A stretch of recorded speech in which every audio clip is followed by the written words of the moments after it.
आवडला का नजारा? तुम्ही तुमच्या डे टू डे लाईफ मध्ये हा नजारा एन्जॉय करू शकता का? यासाठी आपल्याला एक कुठे रिटायरमेंट लाईफ पाहिजे. भरपूर व्यक्ती आपल्या लाईफ मध्ये 30व्या वर्षी जॉब चालू करतात आणि 60 वर्षानंतर काम करतात आणि एक गोल्डन इयर्स ते स्पेंड करतात दुसऱ्यासाठी काम करून.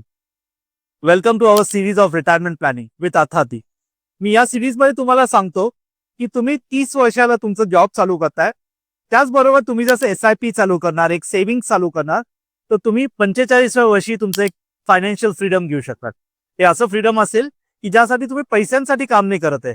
You would be working for your self. तुम्ही एक SIP जस्ट 25,000ची चालू करू शकतात 30व्या वर्षी आणि 45व्या वर्षी तुम्ही एक पॅसिव्ह इन्कम चालू करू शकतात की ज्यासाठी तुम्हाला ऍक्टिव्ह इन्कम मध्ये कॉम्प्रोमाइज करायची गरज नाही. अशाच कंटेंटसाठी आम्हाला फॉलो करा आणि स्वतःचं एक रिटायरमेंट कॅल्क्युलेशन करायचे तर आमच्याशी संपर्क साधा.